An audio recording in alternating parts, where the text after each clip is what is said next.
اهدنا الصراط المستقیم صدق اللہ العظیم۔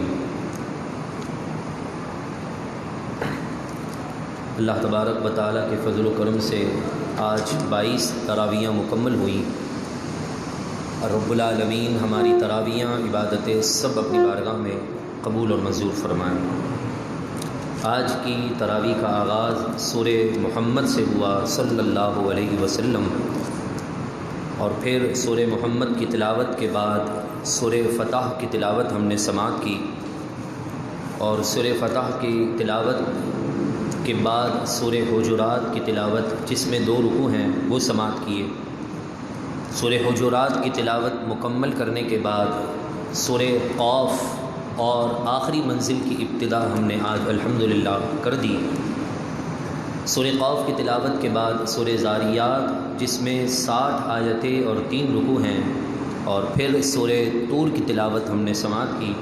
جس میں 49 آیتیں اور 2 رکوع ہیں۔ اللہ تبارک و تعالی ہم سب کو ان آیتوں کی برکتیں نصیب فرمائیں۔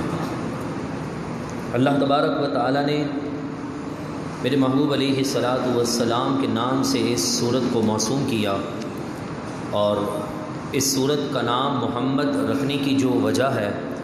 وہ اسی سورت کی آیت نمبر 2 کے اندر کچھ اس طرح کے الفاظ اللہ تبارک و تعالی نے ارشاد فرمائے کہ والذین آمنوا، وہ لوگ جو ایمان لائے، وعملوا الصالحات، اور جنہوں نے نیک کام کیے، وآمنوا، اور اس پر ایمان لائے، بما نزل علی محمد، جو نازل کیا گیا حضرت محمد الرسول اللہ صلی اللہ علیہ وسلم پر، وہو الحق من ربہم، اور وہی ان کے رب کی طرف سے حق ہے، یعنی قرآن، دین اسلام، شریعت۔ کفر عنہم سیئاتہم، اللہ تعالیٰ نے ان کے گناہ ان سے دور کر دیے، واصلح بالہم، اور ان کی حالت درست فرما دی۔ یعنی جو دین اسلام کی پیروی کرتا ہے اور حضور علیہ الصلاۃ والسلام کو حق جان کر مان کر حضور کی اتباع اور فرما برداری میں زندگی گزارتا ہے، اللہ تبارک و تعالیٰ ایسے شخص کی گناہ معاف کر دیتا ہے، اور پھر ایسے بندے کو جنت کی قیامت کے دن اعلیٰ نعمتیں عطا فرماتا ہے۔ وہ جنت جو مسلمانوں کے لیے تیار کی گئی، حضور کے غلاموں کے لیے تیار کی گئی، اس کے بارے میں سورہ محمد کی آیت نمبر 15 میں ارشاد ہوا، مثل الجنت التی وعد المتقون، اس جنت کا حال جس کا متقیوں سے وعدہ کیا گیا، فیہا انہار من ماء غیر آسن، وہ یہ کہ اس میں متغیر نہ ہونے والا پانی ہے۔ یعنی دنیا کے اندر آپ ایک گلاس میں پانی بھر کر رکھ دیں تو اگر ٹھنڈا پانی ہوگا تو وقت گزرنے کے ساتھ ساتھ وہ پانی سادہ ہوتا چلا جائے گا، اس کے اندر کچرے اور اس کی مٹھاس کے اندر اس کے ذائقے میں فرق آنا شروع ہو جائے گا، اور پھر کچھ عرصے کے بعد یہ نوبت آئے گی کہ اس میں سے اسمیل آنا شروع ہو جائے گی۔ تو یہ اس کی حالات، یعنی اس کی جو حالتیں ہیں یہ بدل رہی ہیں دنیاوی پانی کی، لیکن فرمایا کہ جو جنتی پانی ہوگا اس کا پانی کبھی بدلتا نہیں ہوگا۔ وانہار من لبن، اور جنت میں دودھ کی نہریں ہوں گی، لم یتغیر طعمہ، جس کا ذائقہ کبھی نہیں بدلے گا، خراب کبھی نہیں ہوگا، بلکہ ایک گھونٹ میں جو ذائقہ محسوس ہوگا اگلے گھونٹ کے اندر اور مٹھاس والا ذائقہ محسوس ہوگا۔ اگر آپ کو دودھ کی یا آپ کو کوئی شربت کی چیز دے دی جائے اور پیاس بڑی سخت لگی ہو، اور اس پیاس کے اندر آپ کو ٹھنڈا پانی یا کوئی شربت مشروب چیز پینے کو مل جائے، تو پہلے گھونٹ میں آپ کو ایک لذت محسوس ہوگی، ذائقہ الگ سا آئے گا، جیسے جیسے آپ کی پیاس بجھتی چلی جائے گی اس ذائقے میں کمی واقع ہونا شروع ہو جائے گی۔ لیکن فرمایا کہ وَأَنْهَارٌ مِّن لَبَنٍ لَّمْ يَتَغَيَّرْ طَعْمُهُ، اور دودھ کی وہ نہریں ہوں گی جس کا مزہ کبھی بدلے گا نہیں۔ وَأَنْهَارٌ مِّن خَمْرٍ لَذَّةٍ لِّلشَّارِبِينَ، اور نہریں وہاں پر پاک شراب کی ہوں گی جو پینے والے کو لذیذ اور مزیدار خوش نما بنا دیں گی۔ وانہار من عسل مصفی، اور وہاں پر نہایت صاف ستھرے شہد کی نہریں ہوں گی۔ وَلَهُمْ فِيهَا مِن كُلِّ الثَّمَرَاتِ، وہاں ان کے لیے ہر قسم کے پھل ہوں گے۔ وَمَغْفِرَةٌ مِّن رَّبِّهِمْ، اور اپنے رب کی خاص مغفرت۔ کمن ہوا خالد فی النار، یا یہ کہ ان جیسے جو ہمیشہ آگ میں رہیں۔ وَسُقُوا مَاءً حَمِيمًا فَقَطَّعَ أَمْعَاءَهُمْ، وہاں انہیں کھولتا ہوا گرم پانی پلایا جائے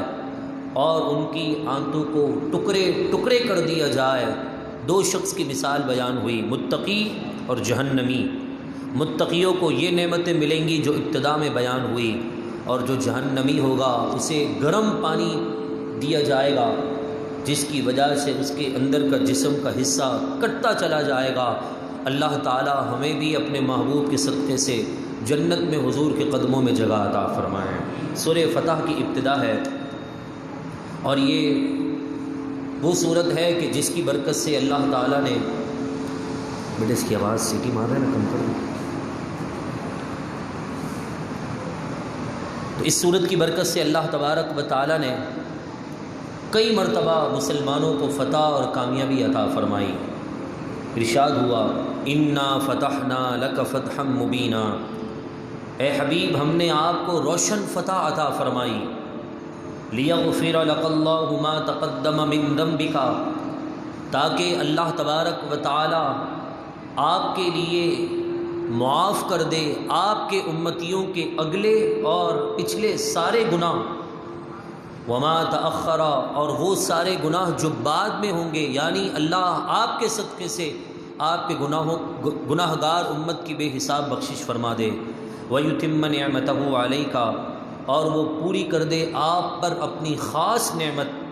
وَيَهْدِيَكَ إِلَى صِرَاطٍ مُسْتَقِيمٍ، اور وہ آپ کو سیدھے راستے کی طرف ہدایت عطا فرمائے، یعنی آپ کے صدقے سے آپ کی پیروی کرنے والوں کو اللہ صراط مستقیم کا نور عطا فرمائے۔ اس کے بعد اللہ تبارک و تعالی نے جنتیوں کا ذکر کیا، منافقین کا، مشرکین کا ذکر کرتے ہوئے فرمایا،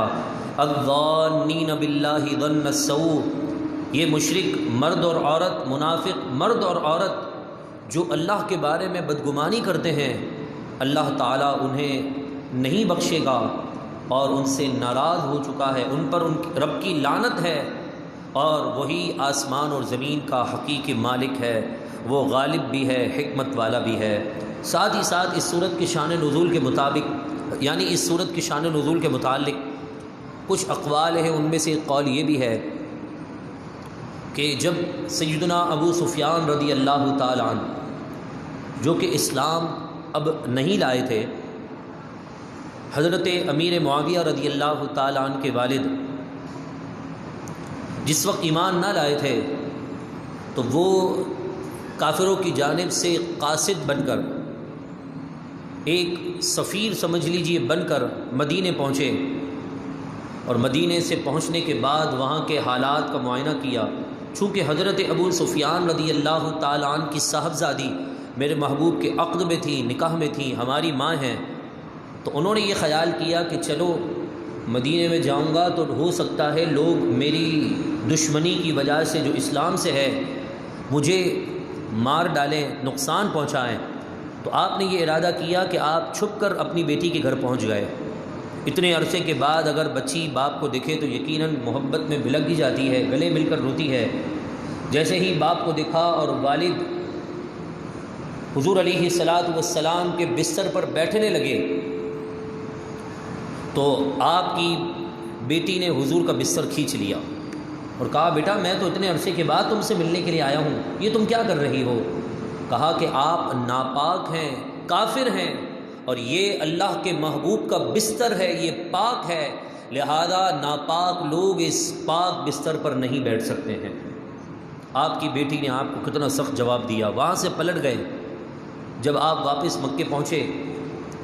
تو آپ نے اب سارے سرداروں کو جمع کیا اور کہا، مسلمانوں سے کوئی نہیں جیت سکتا، مسلمانوں سے کوئی نہیں جیت سکتا، اس لیے کہ جو منظر میں نے دیکھا ہے وہ منظر تم نے اپنی آنکھوں سے نہیں دیکھا، لہذا ان سے جنگ کرنا چھوڑ دو۔ ان کے آگے ہتھیار ڈال دو۔ تو بڑے بڑے سرداروں نے کہا کہ بات ایسی کیا تھی جو تم نے دیکھ لی؟ ابو سفیان اتنے بڑے کافروں کے مکۃ المکرمہ کے سردار ہیں،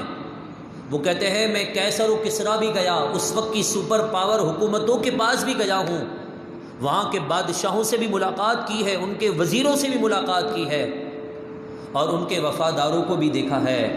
مگر جو وفادار محمد کی وفاداری میں ان کے غلام کرتے ہیں، ایسی وفاداری کا حق کسی نے ادا کیا ہی نہیں ہے۔ تو کہا ایسی محبت کیا تم نے دیکھ لی؟ کہا میں نے تو بڑے بڑے بادشاہوں کے وفادار دیکھے ہیں، مگر جو محمد کے وفادار غلام ہیں نا، ایسے نہیں۔ کیوں؟ اس لیے کہ جب وہ وضو کرتے ہیں تو پھر ان کا وضو کا بچا ہوا پانی زمین پر نہیں بلکہ ان کے غلاموں کے ہاتھوں پر گر رہا ہوتا ہے، وہ ایک دوسرے کے اوپر چڑھ کر اس تبرک والے پانی کو لیتے ہیں، پی جاتے ہیں، جسم پر لگاتے ہیں۔ صرف اتنا نہیں بلکہ اگر حضور صلی اللہ علیہ وسلم اپنا لعاب، تھوک مبارک، اپنا لعاب بھی اگر باہر نکالتے ہیں تو زمین پر گرتا نہیں، اس سے پہلے کوئی صحابی آگے ہاتھ بڑھا کر اس کو اپنے ہاتھ میں لے لیتا ہے۔ ایسے اگر محبت کرنے والے حضور کے اور محمد کے غلام ہیں تو وہ کبھی بھی تم ان کو کامیاب، یعنی ان سے تم جیت نہیں سکتے، اور اس محبت کی وجہ سے اللہ تعالی ہمیشہ انہیں فتح ہی عطا فرماتا ہے۔ حضرت ابو سفیان بعد میں ایمان لے آئے فتح مکہ کے وقت، لیکن ابھی جس وقت کا یہ واقعہ ہے اس وقت ایمان نہ لائے تھے۔ وہ بھی اس بات کو ماننے کے لیے تیار ہو گئے کہ اگر مسلمانوں کو مغلوب کرنا ہے، مسلمانوں کو نیچا دکھانا ہے، تو ان کے سینے سے عشق مصطفیٰ نکال دو، ان کے سینے سے محبت رسول نکال دو، پھر اس کے بعد تمہیں مسلمانوں سے جیتنے کی ضرورت نہیں، تم ویسے ہی ان پر غالب آ جاؤ گے اور مسلمان ویسے ہی مغلوب ہو جائیں گے۔ علامہ اقبال نے بھی کتاب تحریر کی تھی، اس میں بھی یہی بات لکھی تھی کہ انگریزوں نے یہ سوچا، یہودیوں اور عیسائیوں نے یہ پلان کیا کہ کس طرح مسلمانوں کو مغلوب کیا جائے، ان پر حکومت کیسے کی جائے۔ تو علامہ اقبال رحمۃ اللہ تعالی علیہ نے بھی یہ بات فرمائی کہ دو طریقے ہیں، ان دو طریقوں پر اپنانے کے لیے مسلمانوں کو ان میں مشغول کر دو تو یقیناً مسلمانوں پر تمہاری حکومت نہ بھی ہوگی، لبادہ مسلمانوں والا ہوگا، اندر سے وہ تمہارے ہی غلام ہوں گے۔ آج ایسے ہی ہو رہا ہے، ریاست مدینہ کی بات ہو یا پھر دین کی اور اسلام کی بات ہو، مسجد نبوی کے صحنوں میں بغیر چپل کے چلنا ہو، بظاہر تو ادب رسول کی کیا ہی بات ہے، مگر حضور کے دشمنوں سے اپنا تعلق ختم کرنے کے لیے ہم تیار نہیں ہیں۔ جب تک پاکستان کے اندر حضور کے دشمن گھومتے رہیں گے، پاکستان کے اندر اسلام کی وجہ سے، حضور کی برکت کی وجہ سے کبھی بھی برکتیں داخل نہیں ہو سکتی ہیں، کیونکہ جو 2 ہفتے پہلے بزرگ جمعے کے دن اس مسجد میں تشریف لائے تھے، انہوں نے بھی کہا تھا کہ حضور علیہ الصلاۃ والسلام کی یہ رحمت ہے کہ معاف کیا ہوا ہے، وگرنہ آج امت سے ان کے نبی کی ناراضگی بڑھتی جا رہی ہے۔ داڑھیوں سے یہودیوں کو فرق نہیں پڑتا ہے، مساجد تو وہ بھی اپنے علاقوں میں بنا دیتے ہیں، عالی شان مسجدیں ہمارے سے بھی بن رہی ہیں، مگر ان کو فرق پڑتا ہے تو صرف اس بات پر پڑتا ہے کہ یہ لوگ اپنے نبی کی محبت میں یکساں نہ ہو جائیں، جمع نہ ہو جائیں، اس بات پر انہیں ڈر لگتا ہے، کیونکہ ان کو پتہ ہے کہ یہ اندھے لوگ ہیں اپنے نبی کی محبت میں۔ جب نبی کی محبت کی بات آتی ہے تو زبان کا کچھ بھی ہو، میمن ہو، اردو ہو، پنجابی ہو، سندھی ہو، یہ ایک زبان ہو کر اپنے نبی کی عزت آبرو کے لیے نکل پڑتا ہے، اور پھر اپنے نبی کے نام پر اپنی جان بھی دے دیتا ہے۔ کچھ دنوں پہلے، ابھی 5ویں روزے کو اتوار والے دن، 2 اتوار پہلے لاہور کے اندر کچھ حادثات ہوئے، کچھ لوگوں پر اپنی بدبختی چھا چکی تھی تو انہوں نے عاشقان مصطفیٰ پر حملے کیے۔ اس میں سے ایک نوجوان افطار کے قبل وقت اس دنیا سے جاتے جاتے کیا کہہ کر چلا گیا، سانس اکھڑ رہی ہے، بلک رہا ہے، خون کے فوارے اس کے جسم سے نکل رہے ہیں، کسی نے کہا پانی پی لو، تمہارا حلق سوکھ رہا ہے، اس نے کہا کہ نہیں، میں روزے سے ہوں، اب افطار میں رسول اللہ کی مجلس میں جا کر کروں گا۔ ایسے بھی حضور کے غلام موجود ہیں۔ حضور کے غلام موت سے نہیں ڈرتے، موت سے نہیں ڈرتے حضور کے غلام، سیدنا خالد بن ولید رضی اللہ تعالیٰ عنہ فرمایا کرتے تھے کہ اگر موت میدان جہاد میں آتی تو سب سے پہلے خالد بن ولید کو لے کر چلی جاتی، مگر خالد بن ولید نے ایک ایک جنگ میں کتنی سینکڑوں جو ہے تلواریں توڑی ہیں، جبھی تو آپ کو سیوف من سیوف اللہ کہا گیا، اللہ کی تلواروں میں سے ایک تلوار۔ لیکن آپ کا ظاہری وصال بستر پر مرض کی وجہ سے ہوا، اس وقت آپ نے اپنے ارد گرد موجود لوگوں سے کہا موت کا وقت مقرر ہے جہاد میں، یا پھر حضور کے نام پر نکلنے سے موت ٹلتی بھی نہیں، آتی بھی نہیں، اگر آ جائے تو وہ شہید ہوتا ہے اور قیامت تک اللہ اسے حیات والی زندگی عطا فرما دیتا ہے۔ تو لہذا ہمیں بھی چاہیے کہ ہم اپنے سینوں میں حضور کی محبت ڈٹ کر رکھیں۔ کوئی آپ کا روٹھے روٹھ جائے، کوئی مسئلہ نہیں ہے، مگر مکین گنبد خضرا آپ سے روٹنے نہ پائیں، مجھ سے بھی روٹنے نہ پائیں۔ اگر ہم سے پوری دنیا بلکہ ہمارے ماں باپ بھی ہم سے روٹھ جائے کوئی پرواہ نہیں، لیکن اگر مکین گنبد خضرا نے رخ پھیر لیا تو پھر ہماری زندگی کا سمجھ لیجیے تباہی کا دن آ چکا ہے۔ اللہ تعالی ہمیں حضور کی محبت سچی الفت والی نصیب فرما دے۔ سورہ فتح کے بعد سورہ حجرات کا آغاز ہے،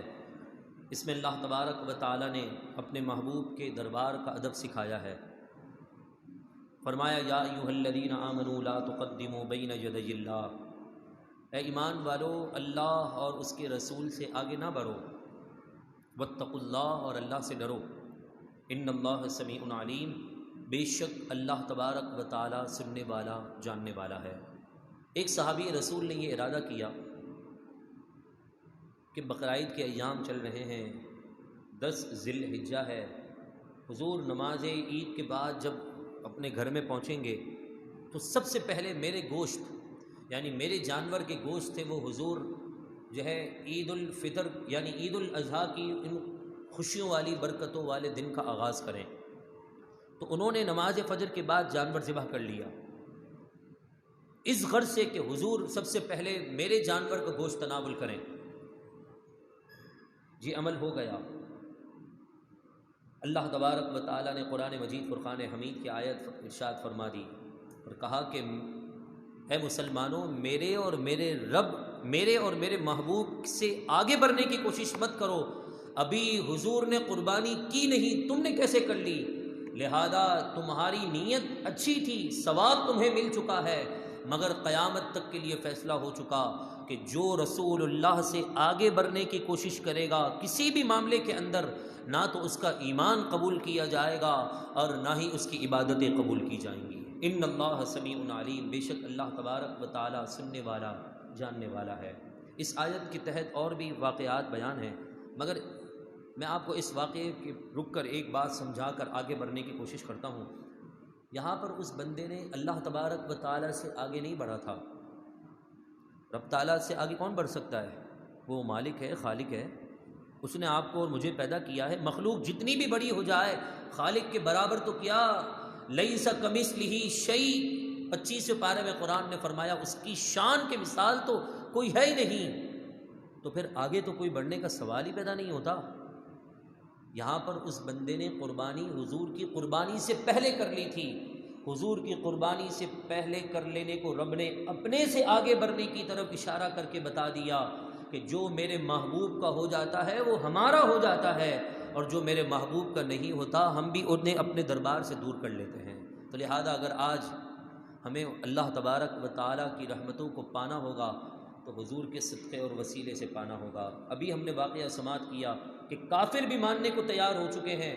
کہ رسول اللہ کے غلام حضور سے بڑی محبت کرتے ہیں، مگر آج کا غلام بر صغیر کا مسلمان کیسا غلام ہے حضور کا، کہتا ہے غلام تو ہوں مگر درود پاک پڑھنے میں اس کی جان جاتی ہے۔ سوالات مفتیان کرام سے علماء سے پوچھتا ہے، بھائی بتاؤ مفتی صاحب اذان سے پہلے درود پڑھوں کہ اذان کے بعد میں پڑھوں، تکبیر سے پہلے پڑھوں کہ تکبیر کے بعد میں پڑھوں، جمعے کی نماز سے پہلے کھڑے ہو کر پڑھوں کہ جمعے کے بعد بیٹھ کر پڑھوں، کیا کروں؟ والد بھی جب مجلس میں آتے ہیں تو بچے کھڑے ہو جاتے ہیں سمجھدار ادب والے، تو پھر تو وہ تو امام الانبیاء ہے، ان کا نام آئے اور ہم بیٹھے رہیں، ان کا نام آئے درود پاک پڑھنے میں ہم چھوٹے چھوٹے مولویوں سے پوچھتے رہیں، یہ پوچھ کر ایمان نہیں ہوتا، محبت نہیں ہوتی۔ ہمارے شیخ فرمایا کرتے تھے محبت حضور سے انے با ہوتی ہے کہ صحابی حضور کا پسینہ بھی لے جاتے تھے اور صحابی حضور کا بول مبارک بھی پی جاتے تھے، تب بھی کہتے تھے حضور ایسی پیاس تو، ایسی میٹھا پانی تو ہم نے کبھی پیا نہیں، ایسی خوشبو تو ہم نے کبھی سونگھی نہیں جو اللہ نے میرے محبوب کو پسینے میں عطا فرمائی تھی۔ تو مجھے بتائیے، حضور کے صحابہ تو پوچھ پوچھ کر محبتیں نہیں کرتے تھے، اور ہم نے ایک پیمانہ مقرر کر لیا ہے، یہ کرنا ہے تو وہ نہیں کرنا، یہ کرنا ہے تو وہ نہیں کرنا، 2100 مرتبہ درود پڑھ لیا تو بس ہماری محبت کی انتہا ہو چکی ہے۔ ہم نے یہ کام کر لیا، ایک دن 12 ربیع الاول کی رات جاگ لی تو اب اگلی ساری راتیں فجر میں ہم سوتے رہے، یہ محبت نہیں ہے۔ غلام تو وہ دیکھتا ہے، نوکر، ہم لوگ نوکر نہیں ہیں، ہم جاب والے آدمی نہیں ہیں حضور کے دین کے، ہم نوکر ہیں، خادم ہیں، ہم غلام ہیں۔ اور غلام جو ہے نا کبھی بھی وقت نہیں دیکھتا ہے کہ یار رات کے 4 بج رہے ہیں کہ دن کے 4 بج رہے ہیں، غلام تو کہتا ہے بس جس میں میرے آقا کی رضا ہے میں حاضر ہوں بس۔ وہ جو وقت والے ہوتے ہیں نا 8 گھنٹے 10 گھنٹے، وہ ڈیوٹی والے ہوتے ہیں، ہم ڈیوٹی والے نہیں ہیں، ہم حضور کے دین کے غلام ہیں۔ کیا ہیں سب کہیں، ہم حضور کے دین کے غلام ہیں، حضور کے غلام ہیں۔ اور غلام وقت نہیں دیکھتا ہے، غلام تو بس آقا نے آواز دی لبیک یا رسول اللہ، میں حاضر ہوں اے اللہ کے رسول، بس یہی بات ہے۔ قرآن بھی یہی درج دے رہا ہے، فرمایا یا ایھا الذین آمنوا لا ترفعوا اصواتکم فوق صوت النبی، اے مسلمانوں اللہ اپنی آوازوں کو نبی کی آواز پر بلند نہ کرو، ولا تجہروا بالقول، اور ان کے سامنے زیادہ بلند آواز سے باتیں نہ کرو، کجہر بعضکم، جیسے تم آپس میں باتیں کرتے ہو، ان تحبط اعمالکم، ایسا نہ ہو کہ تمہارے اعمال ضائع ہو جائیں، وانتم لا تشعرون، اور تمہیں شعور بھی نہ ہو۔ یہ آیت نہ سمجھنے کی وجہ سے لوگوں نے جمعے کی نماز کے بعد صلاۃ السلام کو نعوذ باللہ حرام، بدعت، شرک جیسا عظیم فعل مسلمانوں پر چسپاں کر دیا۔ انشاءاللہ ہمارا وقت مکمل ہوا، رب نے چاہا تو کل اس آیت سے ہم اپنے درس کا آغاز کریں گے۔ اللہ تبارک و تعالی ہم سب کو ان باتوں پر عمل کی توفیق عطا فرمائیں، اور رب العالمین ان سورت کی ساری برکتیں اور رحمتیں ہم سب کو نصیب فرمائیں۔ گفتگو کے دوران کوئی بات، کوئی جملہ جس سے توبہ لازم ہو، رب کائنات معاف فرمائے، میرا اور آپ کا حامی و ناصر ہو۔ وما علینا الا البلاغ المبین۔